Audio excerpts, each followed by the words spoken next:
Previously on Tree Telling.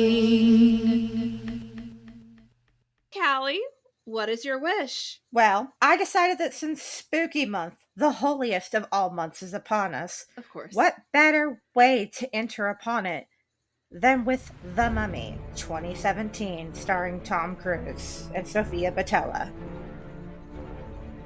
Are you sure? Oh, I'm positive. I mean, listen, The Mummy has actually had a shocking number of remakes, considering the fact that it is still, in the grand scheme of things, it's a fairly recent story. I mean, it's not even in the public domain yet. I mean, we've got, obviously, the 90s Mummy with Brendan Fraser and Rachel Weisz that everybody considers their bisexual awakening. Look, I love the great bisexual awakening of 1999, but that's not what we're here to discuss. Or, hey, you know what? There's a Hammer version. I mean, you got Christopher Lee in that one. Still no. I mean, maybe I just forgot. Maybe they mentioned some ancient Egyptian mythology in the original one. Bestie, where's your sense of adventure?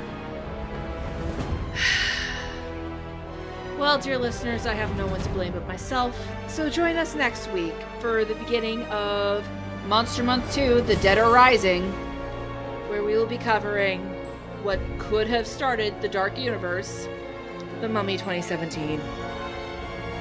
Gods help us all.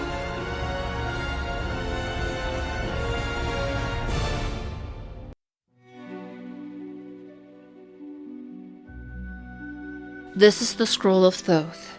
Herein are set down the magic words by which Isis raised Osiris from the dead. O Amun-Ra, O God of gods, death is but the doorway to new life. We live today, we shall live again. In many forms shall we return, O Mighty One.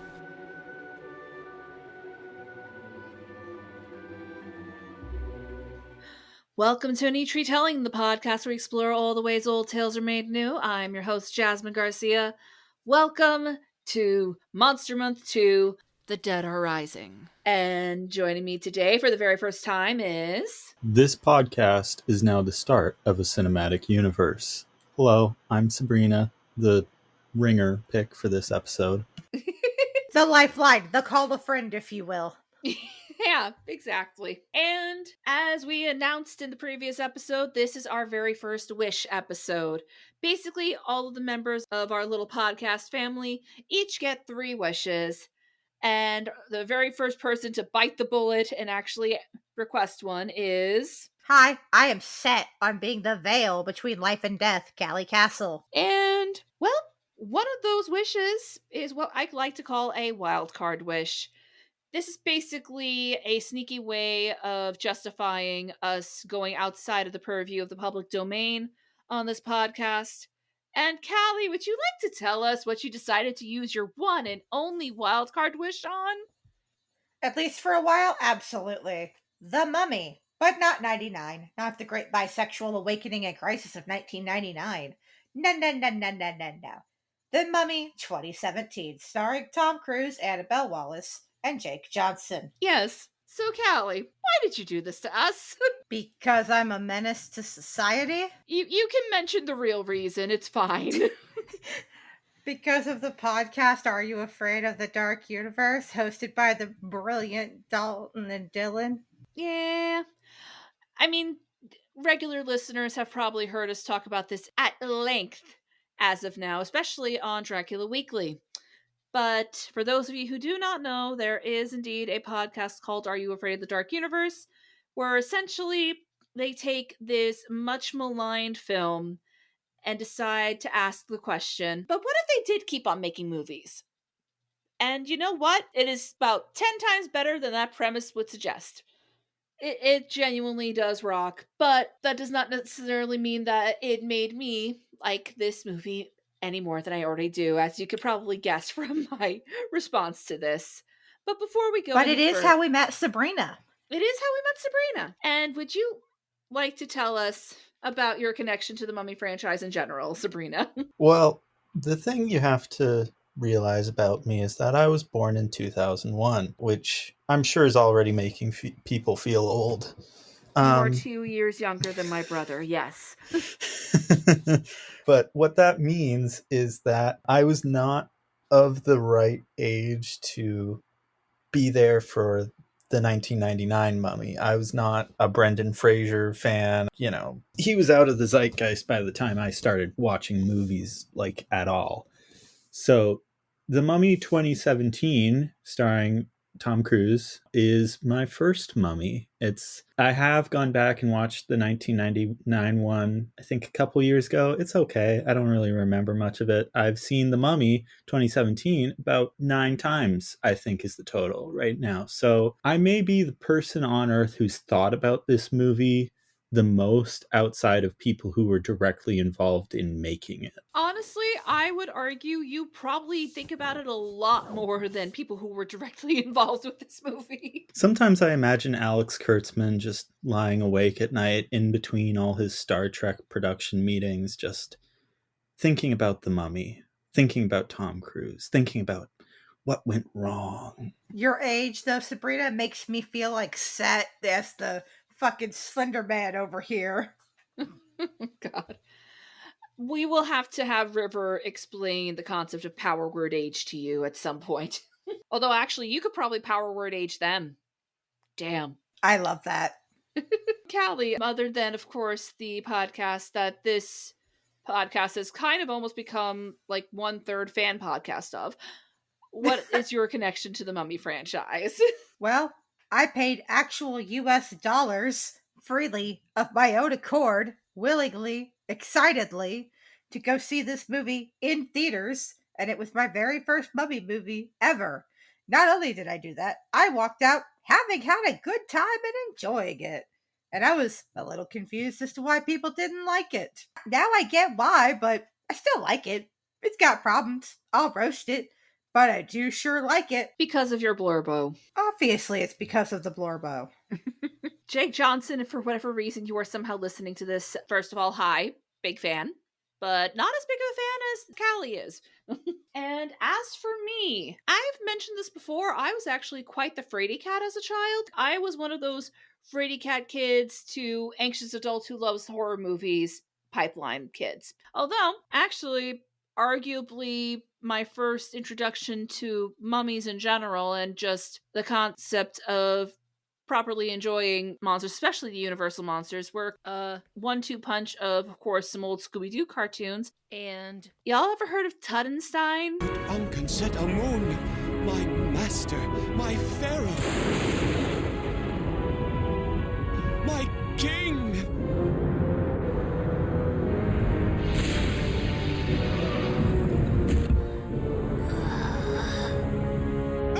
It's alive!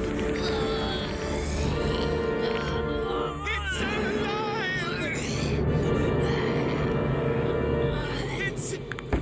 It's a kid? Glad to meet you. Where's the bathroom? I really gotta go.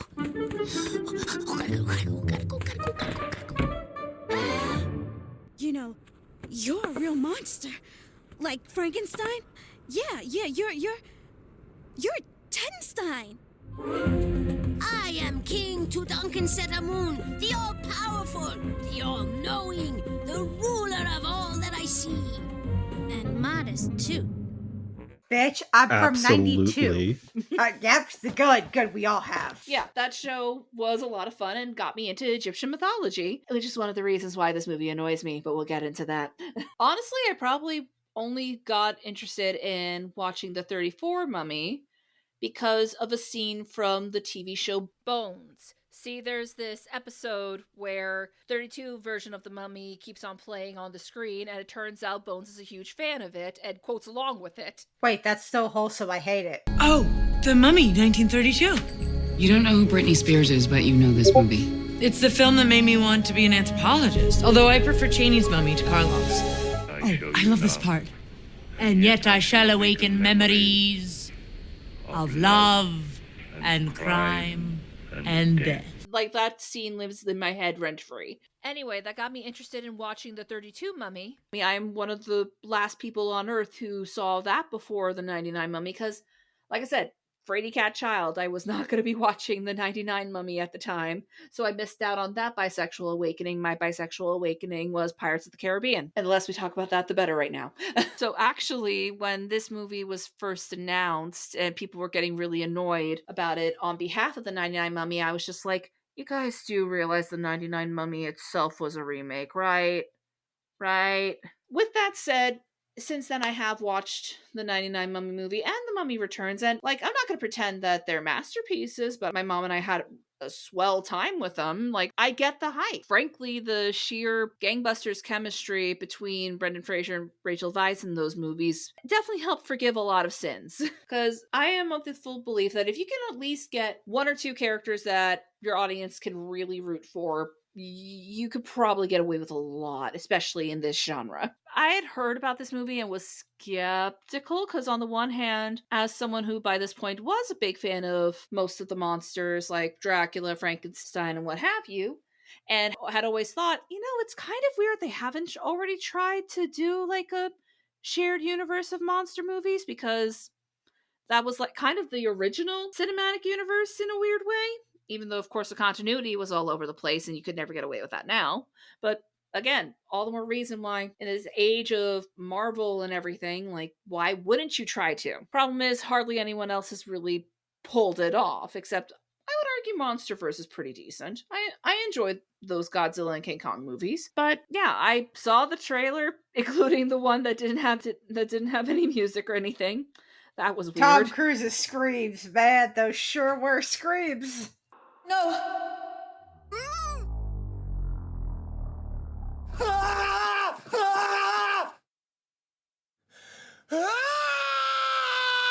That was so weird. How did they let that happen? That was really a sign of things to come. I wasn't that impressed by the trailers. Literally the only thing that made me think maybe I'll go see this in theaters was, of course, Sofia Boutella as Ahmanet, because I was a huge fan of hers from Kingsman. Like, she was great in Kingsman. And I was just like, okay. And, that mummy design was sure something, wasn't it? This is where we have to realize that they've made a mistake on the posters, on the trailers. This isn't supposed to be the mummy. No, it's supposed to be the mommy.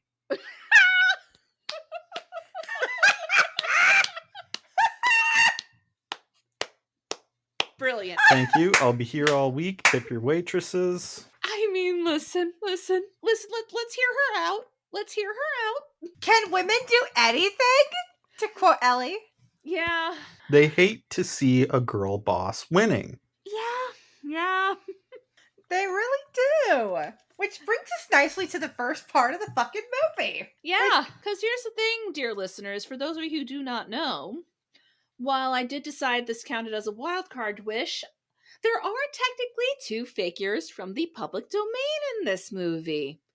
And the first one is giving us the narrated backstory for our villain. I literally wrote down, starting a movie about an Egyptian character in England is caucasity.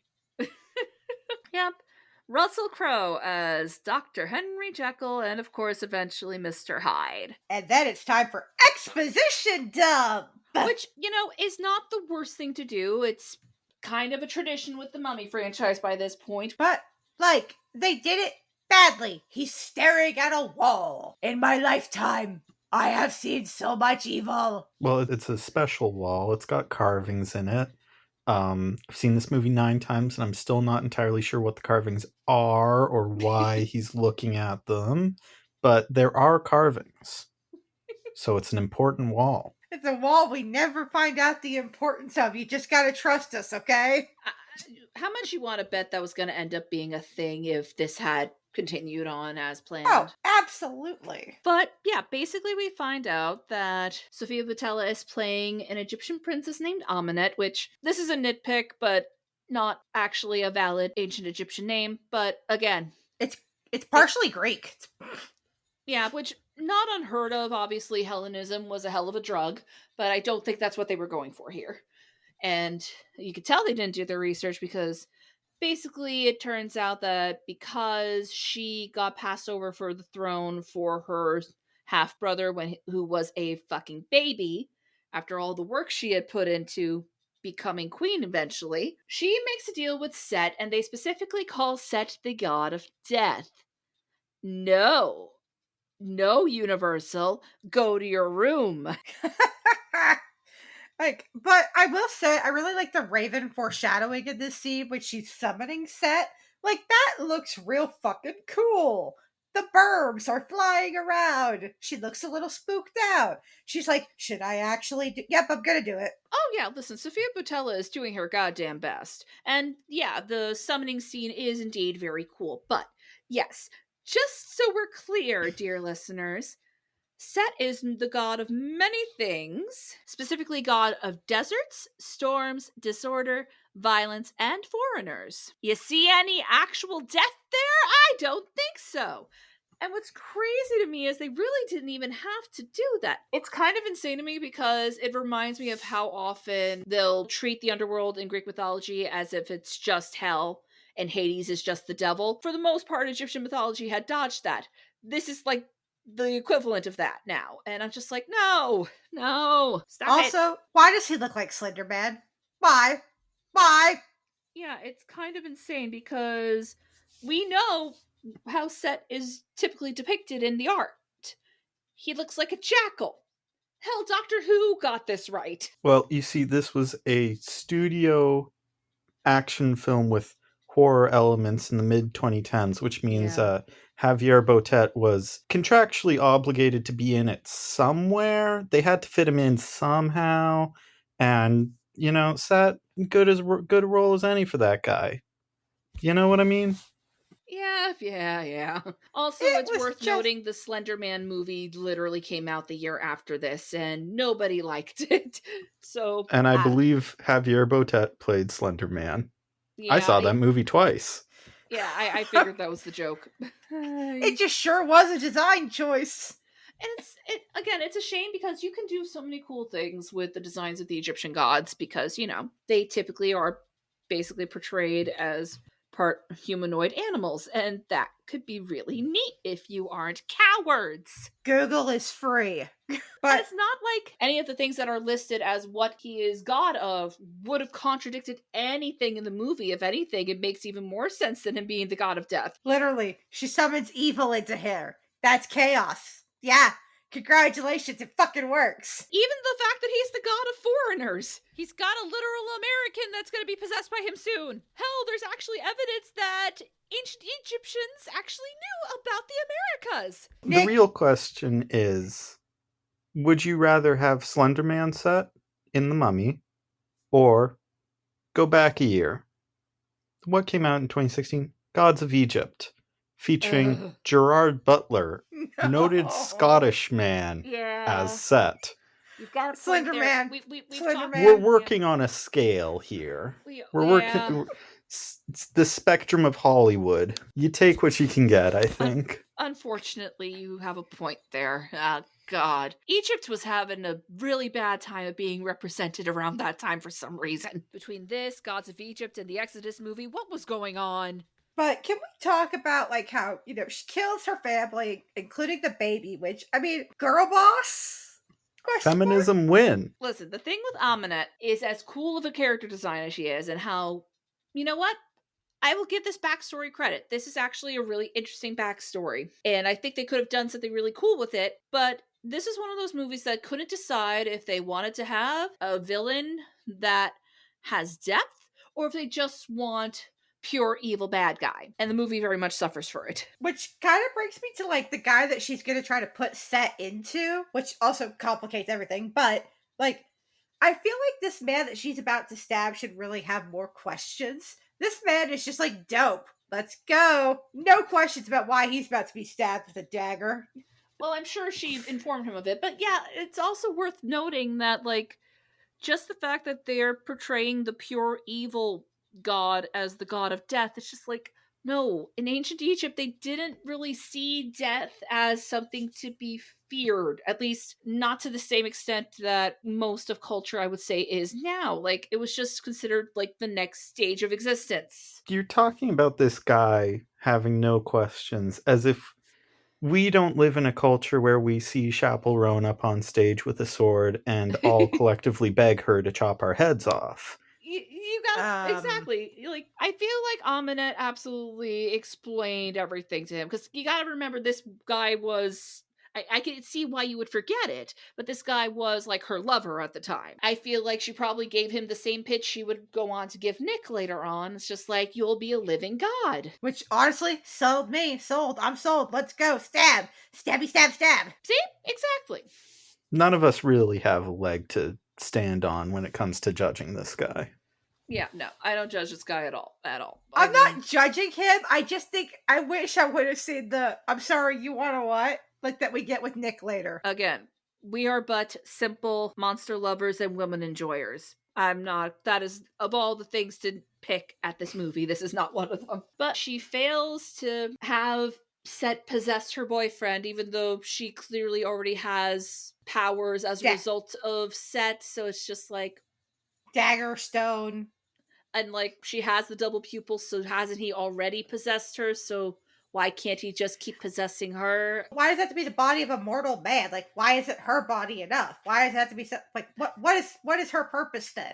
I'm so confused. Yeah, the lore is a little weird. The lore is not very well explained.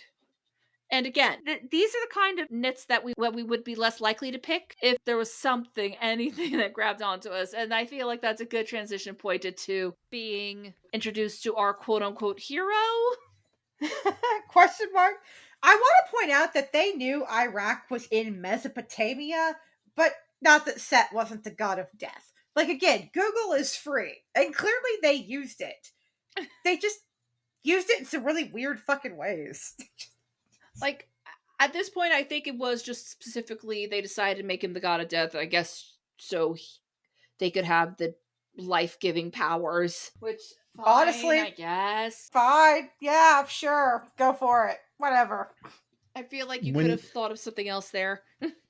When you think about it in the context of this is supposed to launch a cinematic universe, this is like they're coming up with this movie in like 2014, 2015. So they're looking over at Marvel and they're seeing like, okay, they're going to Thanos. Their big plan is all roads lead to Thanos at the end of the day. So we need our own Thanos, and he needs to be just as threatening. He needs to be just as scary. God of Chaos isn't going to cut it. God of Death. Now there's a title. That's a big bad we can work with. I can't argue that. Unfortunately correct. Well, Marvel did the God of Chaos thing in their very first crossover movie, which kind of just goes to show kind of the wrong-headed ideas that most studios have had when it came to building cinematic universes, especially around that time. Like, they really want to rush to it without considering the fact it took Marvel a long time to get to where they were by that point. And here we beat our, and I'm going to use air quotes here very liberally, heroes. And here's the thing.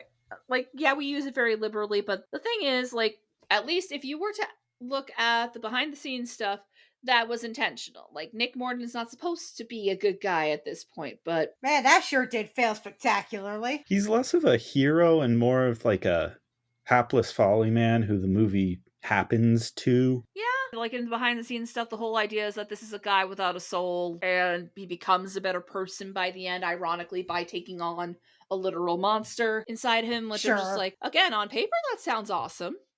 A lot of things in this movie on paper sound awesome to me. And yet you bungled it so badly. And also, Liberators of Precious Antiquities is the most white nonsense ever. But again, it at least does support the idea that this is a guy without a soul right now. Like, that could have very much worked had they kept his characterization a little bit more consistent as time went on, and they really didn't. Exactly. Not even a little bit. It's a lot, because Jake Johnson clearly doesn't want to be there, but he's there. He sure is there. In fairness, at least in terms of actors who don't want to be there, which, as we found out from behind the scenes stuff, no one could blame him. But at the very least, it became very good fuel for Vale being annoyed with him. But you do kind of have to ask yourself, why does he stay with him? They don't seem to like each other very much. I would guess money. Vale is there because this movie needs a Benji. We're deep into Mission Impossible at this point. We know the formula. Tom Cruise needs a funny sidekick. That's fair. And he does work very well, but oh dear God, did he go through the fucking ringer. Like, Jake Johnson, just, I gotta go on my little bit of a rant here for just a half a second, man. Go for it. Defend the blurbo. No, I'm talking about Jake Johnson, man. Like, Well, yes, but also. Well, yeah. Vale deserved better. Vale deserved a better fate than this movie gave him. But we'll get into that later. That's going to be a topic for another day. He didn't want to do the movie. He was going to quit because Tom Cruise makes you do your own stunts. Honestly, the correct decision. I also do not want to die on the side of a plane. But they're like, okay, you can quit, but you have to fly out to England and tell Tom Cruise yourself. And he's like, fine, okay, sure, yeah, okay, and so he does, and he comes in and he's like, Tom Cruise says, are you comfortable sitting on a couch, or do you need a stunt person for that? Which, okay, hey, Cruise, pro tip, bullying your cast members does not build rapport. Pro tip. Oh my God. It's not the worst thing I have heard of Tom Cruise doing, but it's still not great. To quote, Johnson told Cruise, I heard about you strapping yourself to the side of a plane for Mission Impossible. I don't want to do that.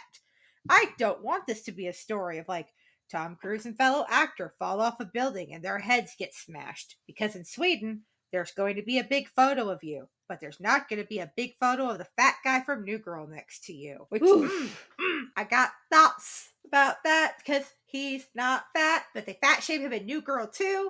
He's just a normal looking guy. What are we doing, Hollywood? Then he got hurt filming some of the stunts.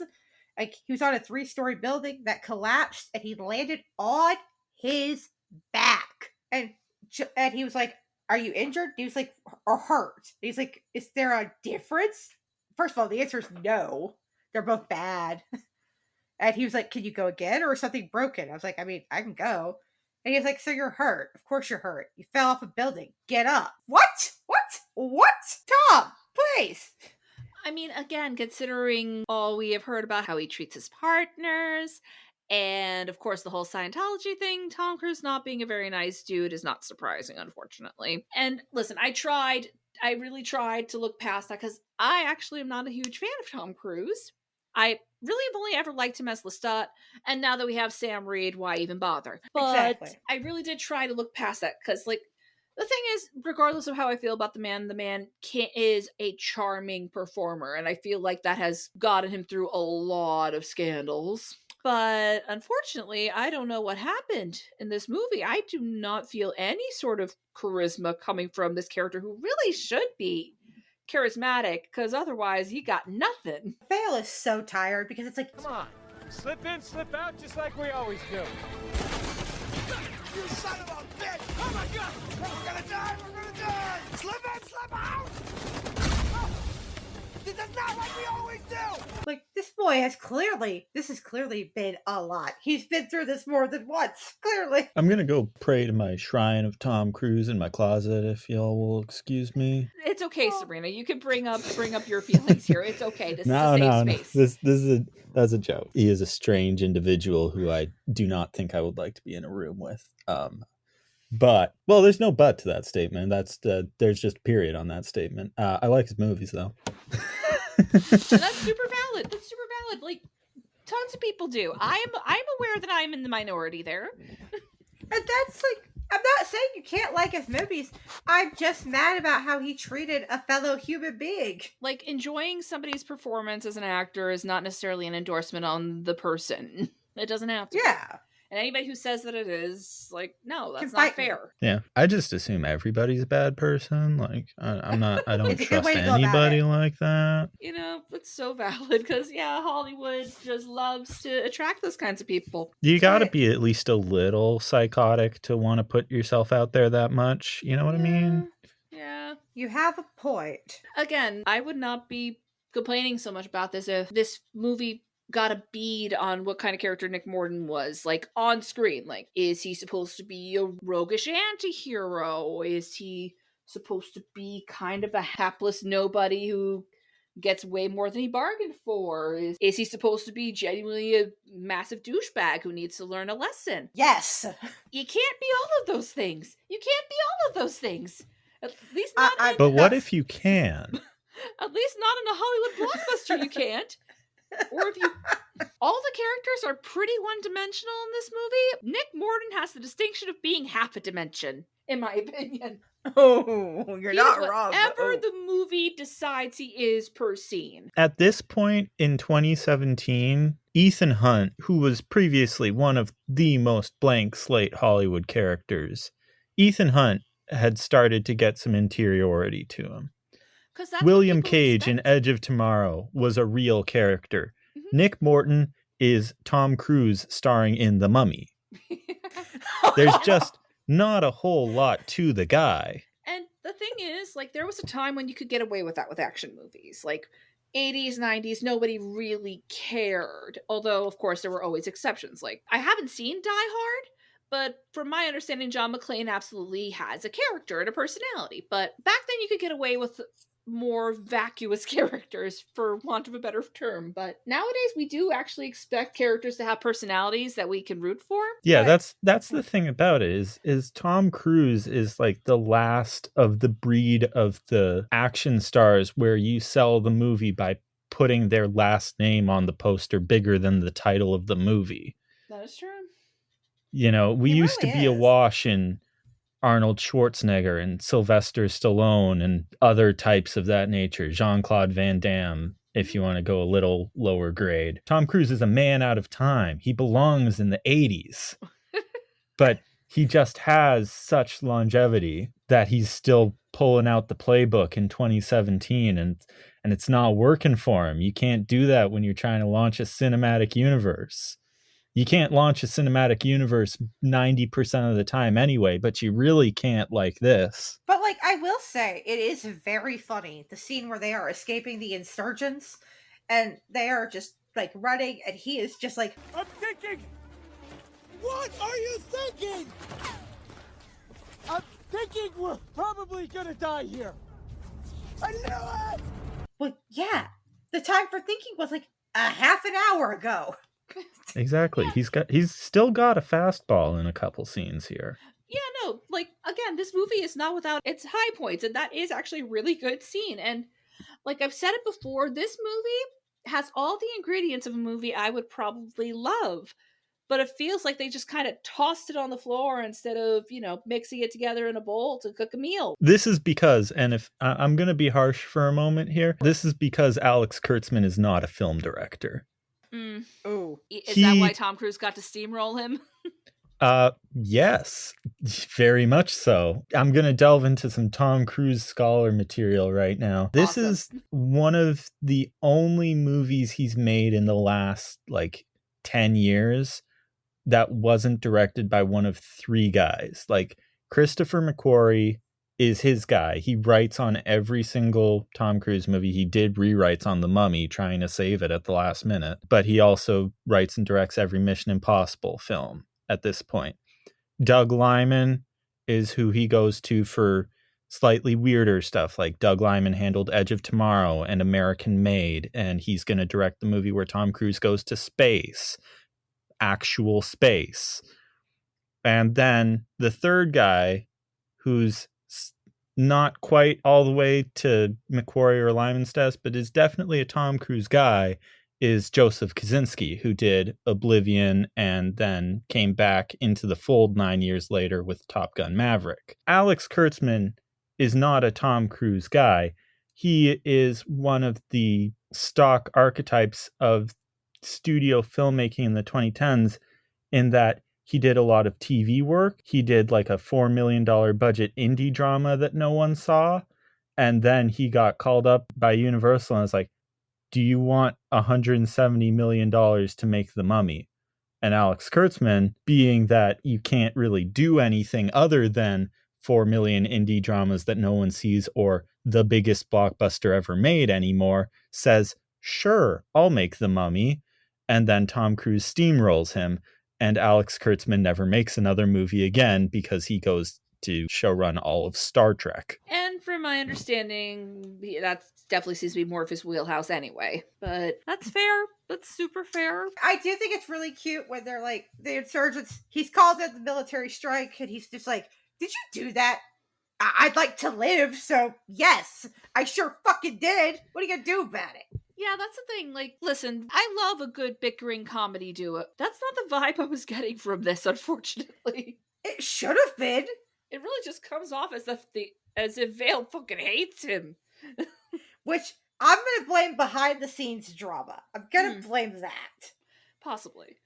But because that's bullshit. Yeah. But like, it is so funny when he goes, "I am still alive." Like, technically, for now, Jake Johnson really does give it his all. I cannot blame him for that, because God, somebody has to. And people criticized him for that. And speaking of actors who are probably better than this material, what the fuck is Courtney B. Vance doing here? He's literally there to just yell at them and die. That doesn't seem fair to me. Look, you gotta understand, 17 movies down the line, the ghost of Colonel Greenway, he was gonna come back. It was gonna be major. They had him signed to 6 movies. It just didn't work out. You know what I mean? I loved Greenway. Oh yeah, he's great because he's Courtney Vance. And you know what, Sabrina? The sad thing is, even though I know you were joking, let's face it, you could be right. That could have worked. No, it couldn't have. That could have worked in the right hands. You know, it's the Avengers of the Dark Universe. It wouldn't have been called the Dark Legion. That's too cool a name. They wouldn't have come up with it. It would have worked in the hands of somebody with the names like Elon A and Galton A. But it was going to be the end game of the Dark Universe. It's 2025. We've gone through 8 years of these movies, and Set is raising every single dead character back to life. Oof. And the first one you see is Colonel Greenway, and that's how you know they're going all the way back, baby.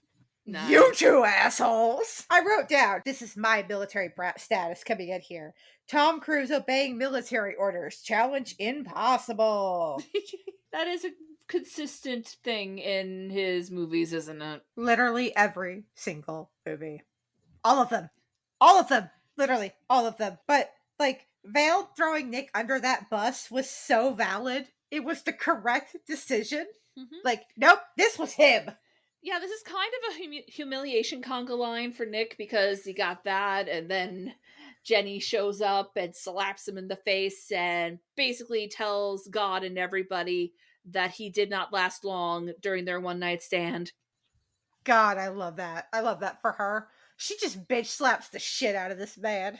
And sadly, it is the coolest thing she does in the entire movie, and we never reach those heights again. I will say, I love the stereotype that they break where she's like, yeah, I had a one-night stand, so fucking what? Yeah, that would have been very cool if it was attached to a character with some depth. Like, you don't see that. Like, most women are like, oh no, I had a one-night stand. No, nobody can know. Do? I can't admit it. She out and out calls him out on that. It's just like, yes, I know. You think that I'm going to be too ashamed to admit this. No, you were in my room in Baghdad. It sucked. You suck. And Vale is over there just trying not to fucking have an asthma attack laughing. Yeah, Nick Morton can't fuck. This is what I learned from that scene, is that he's bad at sex. Again, if they were going with the fact that the idea that he's an asshole, it would make sense. But then later on, he goes, it's just like, I never lied about my feelings for you. And at least for what little performance we are getting out of that, it feels like it's implying that he does genuinely have feelings for her, ? It's like, okay, you gotta pick a lane, movie. You gotta pick a lane. Because honestly, Nick, if that were the case, you would have come back and gone down on her for a bit when you realized she didn't finish. I'm jumping ahead a little bit here, but it's related to that, is that later on there's a plane crash and he gives Jenny a parachute. Mm-hmm. And then even further later on, Jenny brings up, like, I knew you were a good man because you gave me that parachute and it was the last one. Mm-hmm. And Nick looks at her and says, well, I thought there were more. And the problem with Nick's character is that you're not sure whether that's supposed to be a serious moment of character drama or a laugh line. Yeah, like... literally what Dylan and Dalton have said. Yeah, and they're 100% correct. Like, he kind of looks agonized about it, but that's about it. Like... yeah. This is one of those rare times where I kind of wish the music had told us what to feel. Jesus, that should never. We'll get into the music. We're gonna get into the music. Oh, you mean how there's like 3 hours of score for a movie that is not 3 hours? And Double the which wouldn't have music? been so egregious if it wasn't basically all the same? Yes, that. But Vale showing the weaknesses of the American education system made me fucking cackle. Like, Oh, when they first find the tomb and they're surprised that there's an Egyptian tomb in Iraq? Yes. oh, what? Is that unusual? We're in the Persian Gulf. Oh, right. It's 1,000 miles away. It's unusual. Buddy. Condescending head pat here. It's okay. Callie still loves you. And apparently I'm not the only one. There's like 5 of us. There are dozens of us. Dozens! So I'm surprised this movie isn't just like a 2-hour heart attack for you then, because he does not get treated well by the narrative at all. Yeah, I know. And I just like, yep, nope, that's my favorite kind of shit though, Jazz. Like, look at me. You're right. Look at what I watch. Look Yeah. at who I pick. Yeah. I really thought you were going to pick Nick. I should have picked Nick. Because, Sabrina, what you need to understand is Callie has a reputation for picking the bad boys on the IER server. I see. It I'm is- sipping. I'm swishing this knowledge around like a wine glass.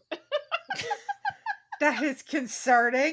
Feel like this means Sabrina has plans. A lot of No, them, yes. it's just good to know. I collect knowledge about the people I know, like a little bird putting it in my nest. You know, this might be useful later on.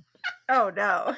And God. besides, I sympathize. You know, as I mentioned, I was born in 2001, so very formative experience for me is watching Kim Possible as a small child. And you know, I'm sure this isn't a unique experience, but Shigo kind of opened up some doors for me. You know what I mean? Yeah. And now here I am talking about how I'd like to be stabbed by an evil mummy. So my path in life has worked out. I'm satisfied with my personality. I will not be ordering a refund. My favorite Vampire Diaries character dies at the end when they tell him you are nothing. When they get smushed and sad, I'm like, mine, give it to me now. Yeah, that is true. He is a combination of Nick and Vale, but that's not the point. Yeah. But yeah, so they found a mummy. Shocking, because nobody read the title. Reading titles is for losers. What if there was a mummy? What if there was a mummy? And in this case, What if there was a lady mummy? And like, hurrah! Nick, you were fucking warned. Yeah. Multiple times.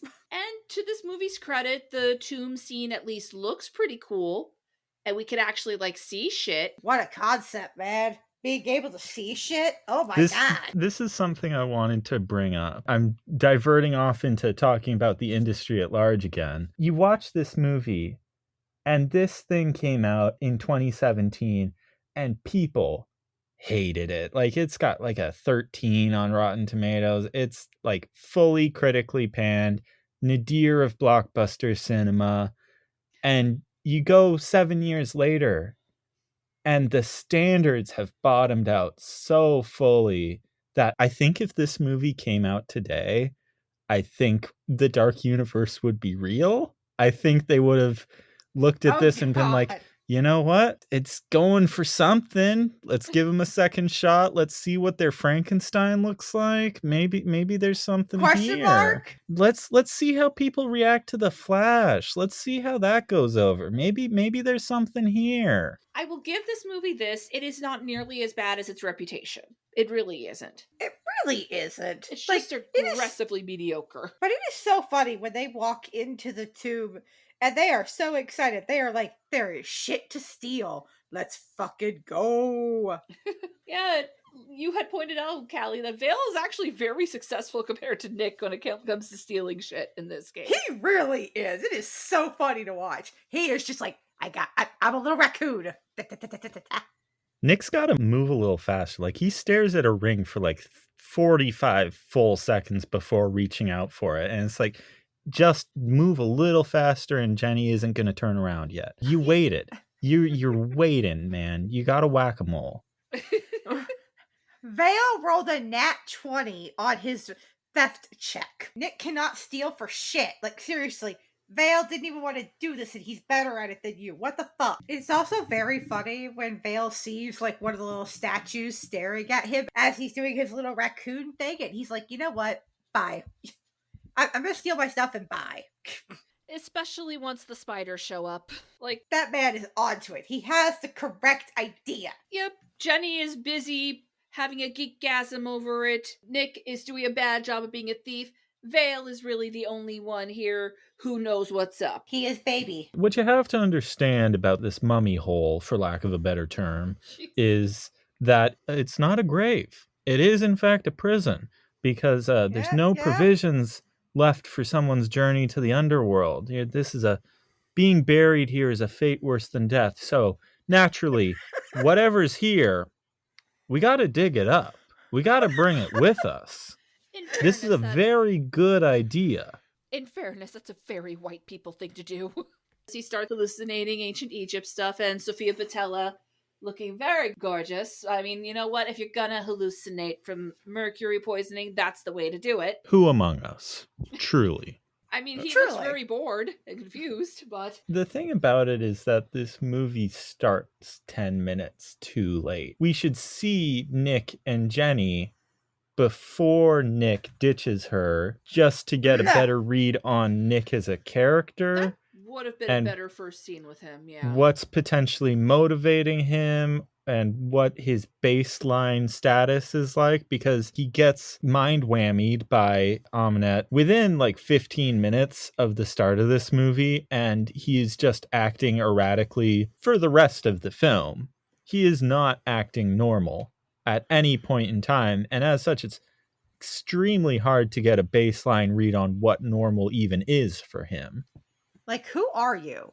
Who is Nick Morton? It feels like the screenwriters heard that you should start in media res and thought that meant you shouldn't be establishing character in the midst of that. This is where we have to reckon with the fact that this movie has 6 credited writers, and at least 3 times that worked at some point within the process. So every idea in this movie has been filtered through so many sieves that only a pebble remains. Only the basest thought of an idea remains. And you kind of just have to fill in all the gaps yourself. I can fill in those gaps, but I understand anyone who refuses to on principle, because this movie does not give you a lot of material to try and fill in those gaps with. Yeah, because, like, to compare it to the thing that it's trying to be, the MCU, like, you could say what you want about the characterization of it, but they at least give you enough to kind of work with so that fans can kind of come up with their own read between the lines kind of thing. They don't even give you the lines with this movie, really. Iron Man gets blown up 5 minutes into Iron Man, but then he has to spend half an hour in a cave and you get to see the character change. And in those 5 minutes, there is so much personality in Tony Stark. You're kidding me with the hand up, right? Is it cool if I take a picture with you? Yes. It's very cool. I don't want to see this on your MySpace page. Please, no gang signs. No, throw it up. I'm kidding. That's just like, yeah, let's get to it. Because, like, there are nougats of, like, juicy goodness here. Like, with Vale and Jenny, when they're having to leave the tube, and it's like, we have to go now. Not without her. Jenny, we have to go. Like, I would have loved to see something that showed, like, okay, they're very familiar with each other. Why? How do they know each other? Anything to give me a baseline of why they feel so comfortable bickering beyond just, you had a one-night stand with my crush / best friend. And I mean, he even said, I always thought I had a chance with Jenny. It's like, okay, what's the story here? Yes! He has clearly known her for more than 5 minutes! But yeah, speaking of Vale, he's slowly turning into a zombie, basically, and again, kills Courtney Vance, because I guess he didn't need that much of a paycheck. Because he got bit by a spider, and was like, can we please leave? AKA me at every family function. Oof. A spider that isn't even poisonous. Like, just listen to Nick. Just, like, it's not just poisonous. camels, Don't fine. worry about it. Just ignore it and it'll go away, Chris. Jeez. Yeah, it's almost like Nick constantly steers him wrong. And, like, you can see him slowly getting sick as they head to the plane, as they do all this other stuff. He's like, I don't feel good. Something's very wrong. I did almost give Nick credit. If this was a zombie movie, he would have done the exact right thing. But as someone pointed out, he did not shoot him in the head. So even there, he failed. Me, I'm the someone. But, like, Tom, I need you to make more facial expressions in this movie. Because, like, when he shoots Vale, he doesn't have... That's your best friend, supposedly. And you're just like, well, he's dead. Jenny looks more upset about Vale being dead than Nick does. Yeah. And you also have, like, Jenny and Nick, like, trying to be like, you were going to steal from me, you know, blah, blah, blah. How much is that worth to you on the black market? My life's work, blah, blah, blah, blah, blah. Which, and also... It's not a bad line. It's just, I don't know what I'm supposed to feel about this. And also the weird sexualization of Jenny when she goes to get stuff off the shelf. That was weird. And then we got to the plane crash scene. And it's the one that Tom Cruise specifically requested. He wanted to do a 0G plane crash. So they needed to put a 0G plane crash in the movie and figure out how it made sense later. Which, honestly, based. Write your movies by the seat of your pants. Just figure out weird action things you want to do and then make the movie around it. That's how they do Mission Impossible, and it worked out for them. And then Tom Cruise wanted to wake up in a body bag. This movie kind of has an identity crisis to a certain degree. And you know, I love a good genre blend, so that's not really what the problem of the movie is. It's just the parts never really come together. The scene where Jenny is sitting in the hospital hallway and they're like, we need you to identify the bodies. That scene could have been really good. Well, you see, that scene is there to set up a comedy bit where Tom Cruise is naked, but we're shooting this so you can't see his dick. Please laugh.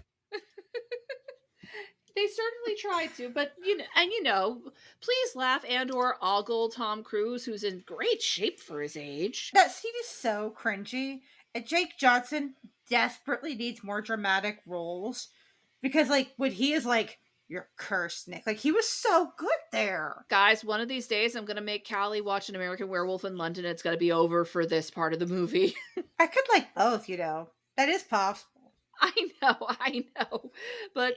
Yeah, I'm not the first person to have said it. Justin's not the first person to say this, but Vale's whole bit in this movie is very American Werewolf in London, which is a choice. What are you doing here? Jenny looks good. Okay, this isn't happening. I mean, really great. Okay, really, stop. You know, I always thought I had a chance with her. What? How do you squander that? There's mercury in that tomb. I mean, how do you mess that up? It's just in my head. It's in my head. No, it's not.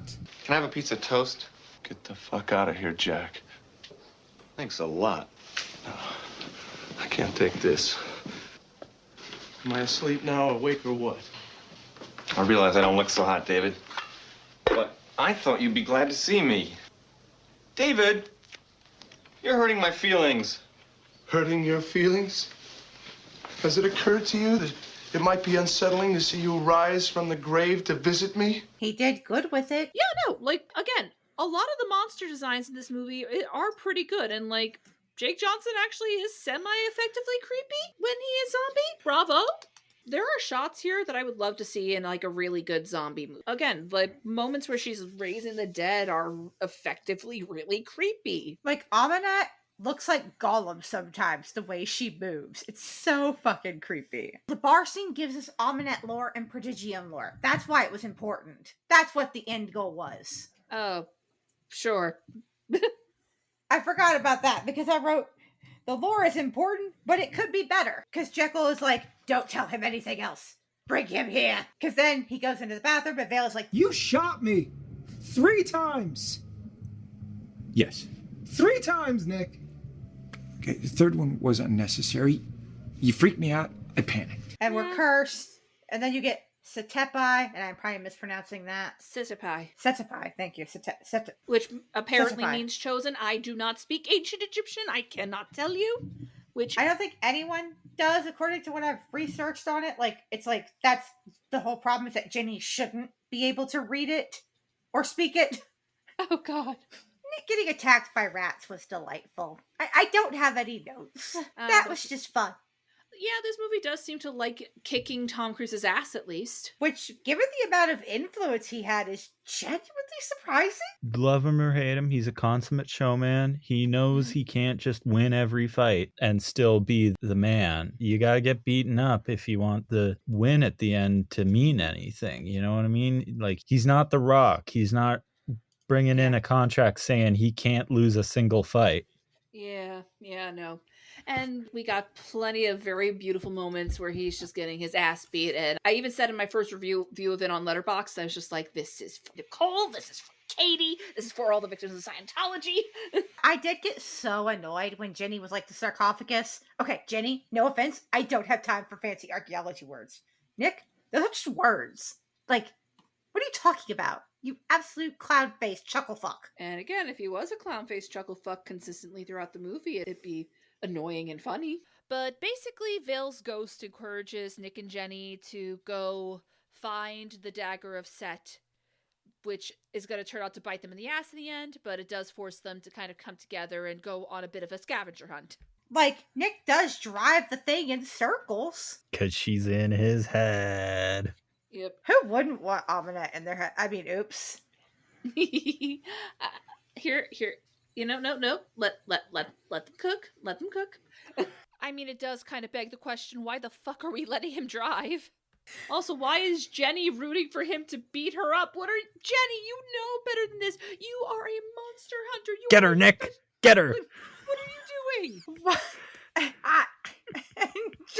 Oh, boy. Jenny thinking a stick is going to do anything. Fucking wrecked me. This is a big step. Can we talk about Prodigium now? Can we talk about just the endless Easter eggs? Listen, Rusty's clearly having a blast here. I actually really wish we could have seen more of his Jekyll and Hyde throughout this series, because he's at least having a really good time with it. It's easily one of the top 5 reasons I really wish I liked this movie more. Fucking Jekyll. I love this man. He's good at everything. He's a lawyer. He's got like 10 doctorates. Is there nothing this man can't do? Apparently keep his inner demons under control. Correct. But who among us can? Yeah, and in fairness, again, of all the things that are being adapted in this story, weirdly enough, the Jekyll and Hyde portions are probably the most loyal, which is wild. Yeah, they actually did a pretty good job with that one. Like, Jekyll's a delight. I love Jekyll. I would protect this boy. So in the original novella, is Hyde purple? Is that a thing? No. Oh. Well, listen. I'm going to ignore that you said that and just believe that it is a thing. There's a weird pattern of just making Jekyll and Hyde the Hulk in these crossovers. You've got this, you've got Van Helsing, you've got League of Extraordinary Gentlemen. Oh, dear God. I can't you remember gotta have a Hulk. I can't remember why I wrote this down, but all I wrote down was Nick only understands simple commands. I wish I remember why I wrote that down. He really does just kind of spend 80% of this movie standing around looking befuddled at people who are telling him to do stuff, and then he goes, what? Why would I do that? What do you want? Why are you telling me to do that? Nick Morton, the dumbest man alive. Like I said, hapless folly man who the movie just kind of happens to. And if this movie wasn't also trying to convince us he is a charming rogue, I wouldn't have a problem with that. The thing about it is that everybody wants to stab Nick Morton, but they also want to just kind of stand around and explain why they're stabbing him to him before actually doing it. And, you know, Ahmanet and Jekyll both want to stab him with this dagger, and they could do it at any point in time, but they don't, because they need to stand around and say, this is why I'm stabbing you with this dagger, giving him a chance to process the situation and decide that, you know what, I actually don't really want to be stabbed with this dagger. I think that's a bad idea, and I'm going to leave now. And this man who has spent the past 90 minutes of film just standing around, letting people talk at him, looking confused, He's got enough willpower to keep Set in his body and keep him there and not let him Sure, out. Chad. Russell's age thing. That was... Oh, you mean calling Tom Cruise a younger man? Google is free. I feel like this was just a result of that line having been written before Tom Cruise got on board. It had to be, because Nick Morton really doesn't come off as a younger action star. This could have been like someone's first big action movie. Really. Oh, it would have been so. I want you to imagine for a moment this exact movie, same script, same everything, but it's made 4 years later and it stars Glenn Powell. Oh. Dear listeners, what you need to understand is that sound was made by the person who wrote in their Letterboxd review of Twisters that the tornado wrangler could wrangle them. And remember, they are very asexual. I didn't know that. I'm tossing bombs into this podcast without even knowing they're bombs. Cool. I'm great at this. Yes, you are. Anyway, then Russell Crowe turns purple and he's got this Cockney accent going, which, again, kind of delightful. Then he throws Tom Cruise around a bit. That was delightful. Yeah. But also, I love that Jekyll was like, you have been selected as the vessel for evil. What does that mean? I mean, that's pretty self-explanatory to me. He's been selected as the vessel for evil. They're gonna put evil in him. It is a little weird. Why on earth would this monster hunting organization decide that Jekyll and Hyde should be apparently running it? Look, Why? the Hyde thing is treatable, and Henry, he's just really qualified. It's a good choice. I don't see the problem with it. But also, like, when they're like, we're going to dissect her alive, that's torture. You understand that that's torture, right? I felt so bad for Ahmanet, though, when she's being frozen alive with the mercury. Like, no. Leave my baby girl out of this. Ooh. Yeah, they're gonna embalm her with mercury and then dissect her. So they're gonna cut her open and all the mercury is gonna come out, I assume. But then she'd be alive again. God, how do we know that for sure? God, this movie really doesn't make a goddamn lick of sense, does it? But Jenny pleading with Ahmanet could have been so cool. Oh, 100%. It could have been so cool if we actually believed that there was any emotional connection between her and Nick. Like, or if Jenny looked like she gave a shit. And like, again, Annabelle Wallace is a decent actress. I've seen her do good work. What happened here? Jenny, could you at least look afraid of facing death, please? Or something? Pretend to be putting on a brave face. Literally anything other than what I'm getting. What was it? Were they trying to go for stoic badass, I guess? It didn't work. No. I did make a joke in my notes here, and everybody can boo me. It's fine. You can put the clip right here. Veil of Death. Man, that sounds familiar. Boo this person. Boo. You know what's cool? When Nick and Ahmanet are facing down and Nick's like, you killed a baby. And Ahmanet's just like, they were different times. Like you don't get it. That was okay to do back then. Not really. I wrote different times, sure, but murder was always wrong. I mean, they were gonna put that kid on the throne. It's a little disrespectful. I mean, sure. And again, I wouldn't object too much. I'm not the biggest fan of babies in general. Oh, me either. I'm fine with it on that level, but like murder is still wrong. Like, you know, I might be with Sabrina more on this actually now. Scratch that note. Oh my god. Listen. I simp for Ahmanet too, but I'm in the I can fix her. No, really, I can. She can fix me, in the sense that we fix animals. Oh Jesus Christ! I don't know what all went wrong where these two leads who could have been solid, not even just romantically, just like I feel like I could have liked these characters at the very least, could have liked their repartee. But there's just nothing here. It's just so lifeless. And I'm going to go back into the 90s Mummy. Say what you will about its imperfections. The fact that there is such gangbusters chemistry between Rick O'Connell and Evie, and the fact that they are being played to the hilt, and they have such good old school witty banter, really, I feel like, is the secret sauce that made those movies the phenomenon they are to so many people. Like, it is a bisexual millennial rite of passage, because regardless of any other flaws in terms of those movies, you got them on board with following these characters. We want to see them have these crazy mummy adventures. And if they had just pulled that something like that, even half as good of that off with Nick and Jenny, I feel like maybe we could have had a dark universe. Yeah. Or hell, even going back to the 30s mummy, like Boris Karloff as Imhotep is also explicitly the bad guy, but still has really interesting chemistry with Zita Johann. Like, if you had done something like that with Tom Cruise and Sofia Boutella, which, in fairness, Sofia is at least trying for that, like, come on, we are in the era of the monster romance and the dark romance. You could have had something really good there, but again, Tom Cruise seems to be half asleep. But Ahmanet is such a genius. What a girl boss queen, babe. Also, I'm a little confused by Jekyll and Prodigium's motivation, because evil is already in this world. Literally, what are we talking about?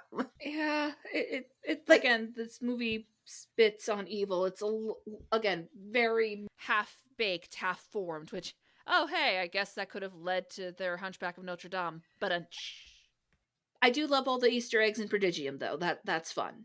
It's a shame that we will never see them come into fruition. Truly. I love the fight scene, though. Like, here's the thing. Again, I've said it before. The backstory is actually pretty interesting, and you could have done something really interesting with that character-wise, but then they just kind of made her a flat villain, and that sucks. We don't like it. Women can't do anything anymore. Like, you need to pick one or the other. Either you were trying to give her nuance, or just make her a cackling villain. I am game for either way, but again, this movie has problems with picking lanes when it comes to character arcs.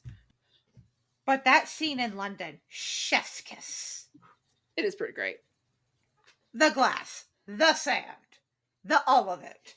Her standing there in all of her sexy mummy glory. By the way, Sabrina, I don't remember where it is in the movie. I couldn't catch it this time, but apparently, if you look very carefully, there's a very bad, blurred Ahmanet's tits moment in the movie. Fascinating. If you'll excuse me, I need to go through this movie frame by frame. I need to leave the podcast right now to go do this. This is urgent. I will get you the TV tropes moment once we're done, I promise. This is like a third Sofia Boutella thirst. Miss Boutella, I promise you I respect you as a human being and an actress, but also... As do I. Also. So, Ahmanet escapes from Prodigium's London base, and she turns all the glass in London into sand, because glass is made from sand. And she can I learned that somewhere. That's awesome. Exactly. There's a big sandstorm. The sandstorm has a face. As has become tradition in this franchise. I call on the sands of Egypt. Bring him to me. That's what she says. And it does. They meet up in the Crusaders' tomb under London. Nick hides out on the bus and feels like that was intense. Yeah, buddy. Sure was. Understatement of the millennium. He's good at that. And then he's like, follow me! And I'm like, buddy, you're so cute. I love you so much. Yeah, there are Crusader Knight zombies, and half the tomb's flooded. I'll be honest, this is the fuzziest part of the movie. This is just action climax now, and it starts to lose me. I'll be honest. It's basically just her kicking his ass, which, again, I do enjoy, just because. But Ahmanet walking in like a queen. I just wrote down, I am indeed gay, for the record. Yeah, it's like, let's hear her out. Yeah, literally. And then when they're in the pool, in the little flooded area, I just wrote, he'll just keep swimming. God. He really will. They swim for a good long while. It takes a while, and it's very dark, and it's a very boring set piece. Climax could be a lot better, unfortunately. And he doesn't look particularly upset about Ginny dying. Like, at all. Yeah, no, not until he's actively begging her to come back to life with his set face, which, again, to its credit, the set face rocks. I wish we He's mildly perturbed, which is about the extent of his emotional displays. He has the emotional capacity of a teaspoon. Yeah. Can you imagine how much it would have hit like his speech when he's talking to her from the shadows at the end, how much that would have hit everyone if they had bothered building a decent romance. You're alive. You're alive. I'm so glad you're alive. You did this for me. Yes. I've made so many mistakes. But not this time. Not you. Yeah. Like, I want to snatch that and use it for AUs for all of my favorite ships, because it is actually really solid. Also, show. Don't tell, please. Boy, this movie is sure tell, don't show, rather. Absolutely. Like, we're meant to believe these two, that he loves her so much he was able to overcome a literal god. Okay, but I did cackle at one part. And that's when Ahmanet, her eyes go all wide. She's like, thief? He doesn't even have a one-liner in response to it. She goes, thief. And then it cuts to him like he's supposed to say something, but he kind of just wriggles around for a second. That desperately needed a one-liner. What were they doing? And I literally wrote down, we opened the movie on him grave robbing. Your tomb included, Ahmanet. You should know this. The pupils look so fucking cool. Yeah, he hits her with a, it's not me, it's you, which is... It's fine. That sure is a cool line. Those are words. You know, like, say what you will about that Hellboy reboot that they did a while back. There's this one moment in the trailer where he's just like, but this is not gonna work, you know, because I'm a Capricorn and you're fucking nuts! Like, I've heard bad things about that reboot, but at least that is a solid breakup with the crazy bad lady line. That is good. Yes. That is better than the nothing we got. But when he kisses Ahmanet in her monster form, I just wrote Nick Morton. Confirmed monster fucker. In this way, finally, I can relate to him. Truly. He is all of us. He is all of us. We are all Nick Morton. I don't like that. Yeah, that's a scary thought. I'm not into that. I don't like it either. And yeah, apparently the way Set can bring people back from the dead is just screaming at them. Screaming at them and having a little Morbius face, 5 years early to that curve. And I wrote down, like, he is actually acting. Too bad it shouldn't be funny. And I don't know what I am. We just spent 90 minutes explaining that. Yeah. Again, Nick Morton, dumbest man alive. Oh, man. And it's just like, I wish we could have had more time. It's like... What time did you have before? The one night stand? Do we want to talk about the fact that that line was used in yet another movie in 2017? And there wasn't a dry eye in the house? As much as I hate to bring up this bitch's movies now, but... Wonder Woman. Ah, shit. Yeah. And thus proving my point that if they had bothered building a decent romance, there wouldn't be a dry eye in the house at that scene. The Mummy's better than Wonder Woman. Oh! Respectfully disagree, even though Gal Gadot's Zionist ass makes me have to put a big asterisk around that. Free Palestine. That was a take. Are we surprised that Sabrina said that, though? No, I just said it was a take. This is why I called her on. She is the one stan of this movie. I don't know if I agree or disagree. It's the best part. I've been chosen to be the vessel of takes. And I am the vessel of the spirit of protecting Chris Vale, I guess. Yeah, which, hey, perfect timing, because I know. after Nick does his whole New Moon, Spider-Man, abandon his love interest thing. But, I mean, at least he's honest about it. Peter and Edward take notes. He apparently goes to resurrect Vale and sequel bait. Don't worry, I'll still be in these movies, but I'll also still do New Girl. When Vale goes, oh no. Like, yes, buddy, that's the correct response. Maybe I should have stayed dead. Ahmanet wasn't such a bad boss. At least she didn't put me in further danger after killing me. The most shocking thing about this movie is that it doesn't have a post-credit scene that goes nowhere. Yeah. Right? So outside of the hysterical opening logo sequence, which promises further adventures in the Dark Universe. This is actually more or less a standalone movie that has an open ending, but is at least satisfying in large air quotes within its internal story. I'm coming up with defenses, and they are paper thin. Sabrina, I completely understand. There are so many movies where people will give me criticisms, and it's just like, yeah, no, I can't argue with you, but I still enjoy it. But like, as Ellie put it so eloquently, gosh, won't it be cool what we do with the sequels? He'll be a monster fighting monsters in the sequels. He could be our greatest ally if he tries to break his curse in the sequels. God. Look, you know what? I wanted to see Bill Condon's Bride of Frankenstein. I wanted to see what that was going to look like. I mean, Angelina Jolie, excellent fit. And Callie, you were fighting the good fight. Not enough people did. The Mummy 2017 only made like 92 million domestic, which was very much not enough to justify a cinematic universe. The people of the world failed us that day, and I shall never forgive them. And like I wrote in the chat as well, thanks for bringing me back from the dead and all, Nick. But what are we even doing here? Establishing sequels, Vale, obviously.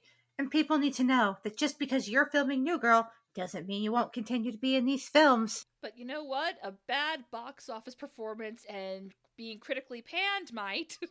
But you know what, Sabrina? Even though, yes, it is a tragedy that we do not have a Universal Monsters universe in the cinemas, at the very least, the failure of this movie did kind of bring us all together. That's true. It gave us a fantastic podcast that surprisingly doesn't sponsor us. Or honestly, vice versa, considering how much we talk about it.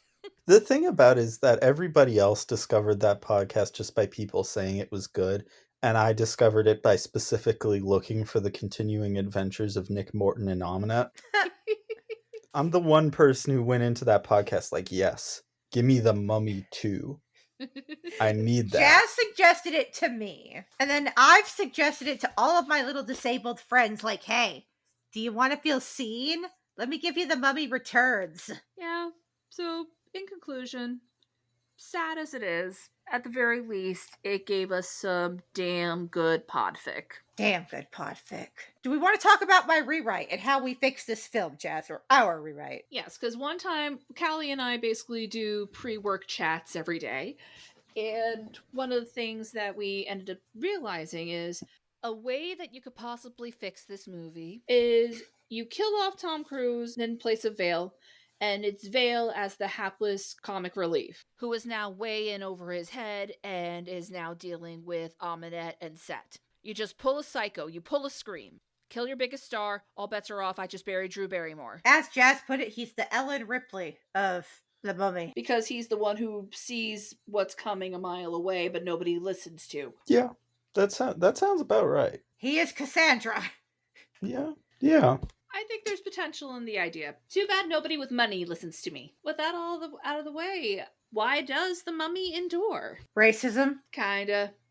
In all seriousness, though, like, we love mythology tales. We love the story of, like, dashing criminals who, do dashing criminal things, and the idea of being on our own adventures and getting to do crazy adventure stuff and things that we don't know and understand. Like the idea of discovering shit. Wait, we don't know what this is. Poke, poke, poke, poke, poke.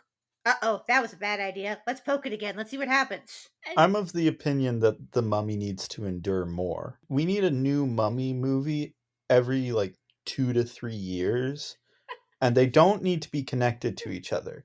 They don't need to be a continuing story. We just need a new movie in theaters called The Mummy every 3 years.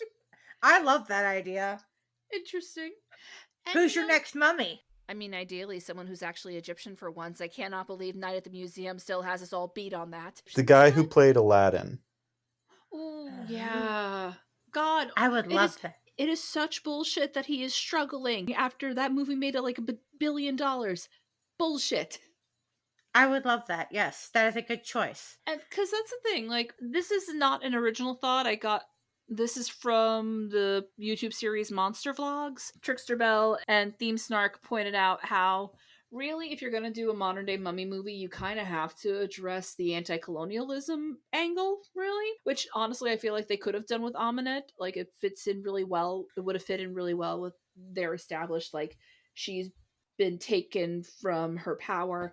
If she woke up to see, not only does she not have the kind of power she feels entitled to anymore, her entire country doesn't anymore.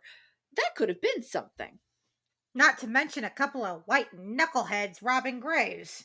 Yeah, that could have been something, but no. Hollywood is peopled entirely by cowards. Because, like, Ahmanet confronting them for stealing her people's shit from their graves. Chef's kiss. That could have been neat. That could have been neat. Because, yeah, like, at the end of the day, we love a good adventure movie, and I think every nerd has an Egypt phase, especially like when they teach us all about ancient Egypt in 6th grade.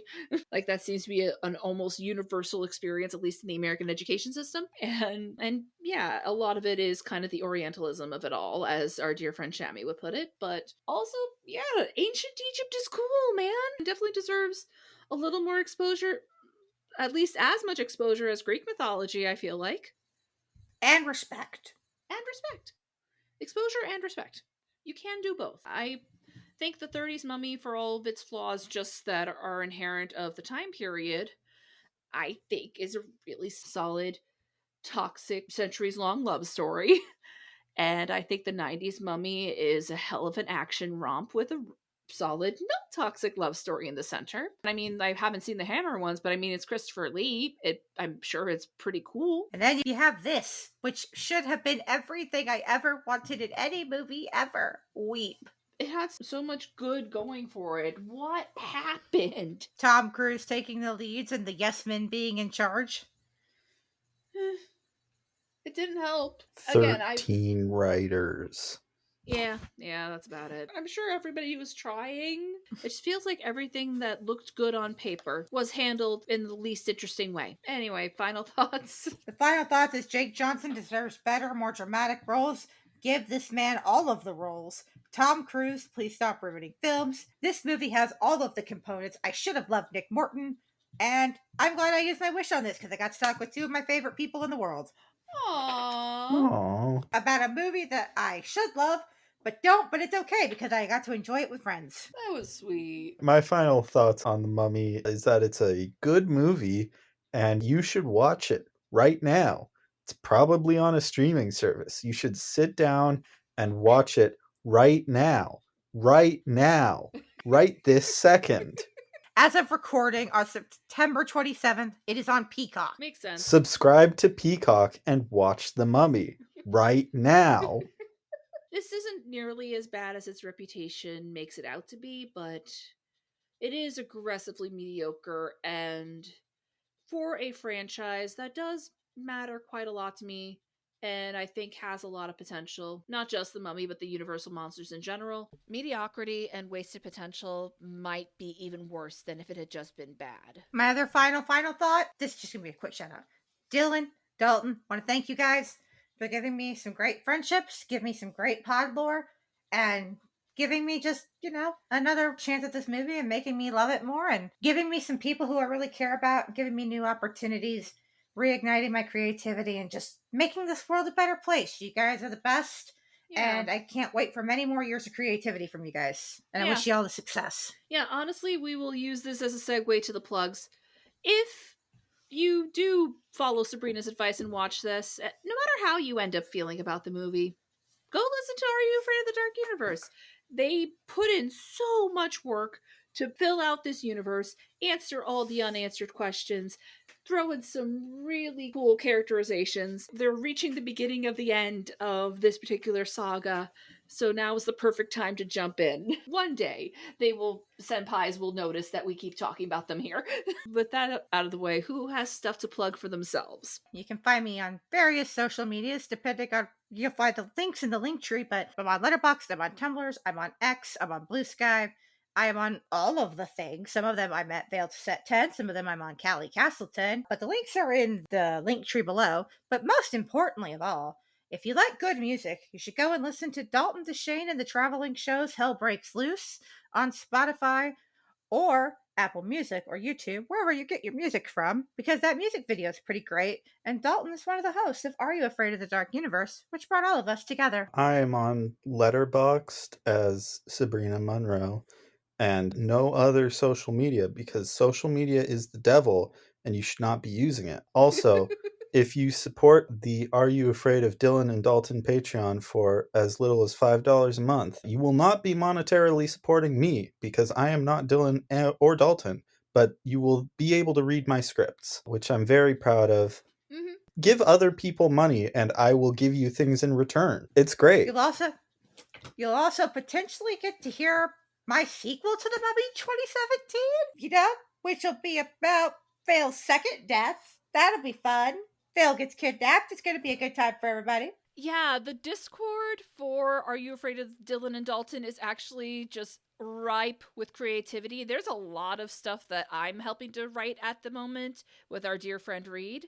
And if you are interested in hearing more of my writing, if you actually enjoyed the Little Town of Horrors episode, come see more. And as always, you can find me on Twitter, Tumblr, TikTok, and Blue Sky at Faye Riviera. You could also follow the show on Twitter at IER Podcast. And if you would like to help us reach the next chapter of our story, please consider leaving us a review or rating us on the podcatcher of your choice, telling all of your friends and family about us. And even better, if you have room in your wallets, please consider donating to our Patreon, our Ko-Fi page, or just the support the show link below. And well, Monster Month shall be continuing for the rest of October. Coming up next week is, I think, a much better example of a Dead or Rising based love story, the almost destined to be cult classic Lisa Frankenstein. I hope you'll come join us, and remember, stories gain power in each retelling, and have a very happy Monster Month.